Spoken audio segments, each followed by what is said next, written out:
Katika ujasiriamali msikilizaji, sio lazima uwe na pesa nyingi za kuweza kununua mashine ambayo inauzwa bei kubwa. Unaweza kuona kwamba hii mashine ambayo naitumia hapa kwa ajili ya kukata sabuni zangu za miche za rangi ya pinki ni mashine ambayo nimeibuni na nikaitengeneza, na unaweza ukaona namna ambavyo inaweza ikarahisisha kazi ya ujasiriamali. Badala ya kuanza kukata sabuni moja dakika moja, hii ina uwezo wa kukata ndani ya dakika moja ukakata zaidi ya miche 25 mpaka 50. Inategemea na uwepesi wako wa mkono au spidi yako nzuri ya ukataji. Karibu sana kwenye ujasiriamali msikilizaji, naitwa Mwalimu Almasi kutoka Lodness Enterprises. Vile nimeweza kukuandalia madarasa online au WhatsApp kwa wale ambao wanapenda kujifunza kiundani zaidi kuhusiana na ujasiriamali. Lakini pia nikakuandalia kitabu kinaitwa Ujasiriamali ni Ajira. Ni kitabu ambacho ndani yake nimekuandikia utengenezaji wa sabuni kama hizi za miche. Kuna miche ya kawaida pia ile ya rangi kama vile ya kaki. Lakini pia kuna sabuni za vipande, kuna sabuni za kuogea. Ndani yake pia kuna sabuni za magadi. Kwa hiyo karibu sana, kama unapenda kujifunza zaidi au unahitaji nakala ya kitabu, unaweza ukanitext kupitia WhatsApp namba 0783500971. Karibu sana kwenye ujasiriamali. Katika video ya siku ya leo msikilizaji, nazungumzia hii mashine ya kukatia sabuni, namna ambavyo inaweza ikarahisisha kazi na ukapata matokeo mazuri na ukaokoa muda pia. Katika ujasiriamali, sifa mojawapo ya mtu kuwa mjasiriamali ni ubunifu. Ubunifu una nafasi kubwa zaidi kwa mjasiriamali kwa sababu unaweza ukatengeneza sabuni yako lakini ukakosa soko. Lakini kitendo cha wewe kuwa mbunifu tu, unaweza kubuni aina ya soko lako ikawa tofauti na watu wengine ambao wanazalisha bidhaa ambayo inafanana na ya kwako.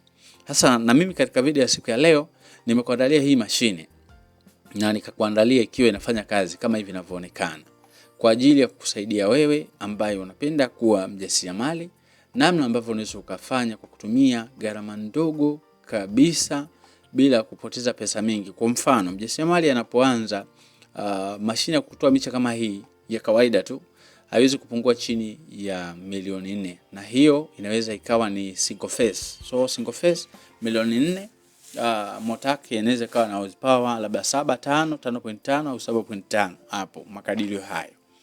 Sasa hii sio rasmi sana kwa mjasiriamali kuweza kuafford hizo gharama za milioni 4. Mjasiriamali anaweza kawa na mtaji wa 200,000, lakini mashine inaweza kumsaidia akatengeneza sabuni zake za miche au za vipande kama hivi zinavyoonekana, na akapeleka sokoni, akaendelea kupambana na kupata nguvu zaidi kwa ajili ya kuja kutengeneza sabuni nyingine ambayo itamboost zaidi kupata pesa kwa ajili ya kununua hiyo mashine kubwa kwa ajili ya kufanya huo uzalishaji kwa kutumia hiyo mashine ambayo inaitwa ploda. Kwa hiyo ubunifu ni kitu kizuri sana msikilizaji. Usikubali kama unafanya ujasiriamali, usikubali ufahamu wako ukae mahali sehemu moja. Yaani usikubali kabisa ufahamu wako ukae sehemu moja. Jitahidi sana ufahamu wako kushughulisha na kujaribu kila kitu. Na usikubali kukata tamaa hata kama mazingira unaona kwamba mbele yako kuna giza, wewe endelea kufanya, focus. Ukidondoka leo, kesho asubuhi pakikucha, simama tena. Ukifeli tena, simama tena. Mfano mzuri tunaweza tukaona hapa. Huu muhuri tulikuwa tunapiga sabuni muhuri hapa. Lakini pia katika harakati za kuweka chapa katika sabuni zetu, huu muhuri wetu ukapasuka, ukagawanyika. Kwa kuna maandishi mengine yakao kwenye kipande kingine na maandishi mengine yakao huku kama inavyoonekana katika video hii ambayo naionyesha. Kwa hiyo tukaona kuliko kutukwame kazi, kwa hiyo tukao tunaupanga. Tukiweka huu hapa, tunaangalia ile space iliyobakia, tunaujazia ule mwingine, tunaweka pale, alafu kazi inakuwa inaendelea. Kwa simple namna hiyo.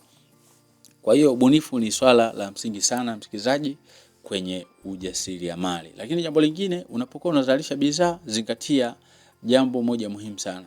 Jitahidi kukagua sana gharama zako za uzalishaji ambazo unazitumia. Ukigawanya kwenye sabuni unapata sabuni moja ni sawa na shilingi ngapi. Itakusaidia kuweza kupanga bei zako katika soko lako husika, lakini pia itaweza kukutofautisha wewe na washindani wako. Lazima sio lazima watu ambao wanatengeneza nao bidhaa moja basi mfanane kwenye bei zenu sokoni. Unaweza kujitofautisha na unaweza kaangalia total cost ambazo unatumia katika production, afu then unaangalia na kwa watu ambao una compete nao wanauza bei gani, afu pia ukapanga bei yako ambayo haitakuathiri wewe pamoja na mzunguko wako wa uzalishaji. Asante sana kwa kunifuatilia. Unaweza kusubscribe kwa ajili ya video zingine, kwa ajili ya mafunzo na maarifa zaidi.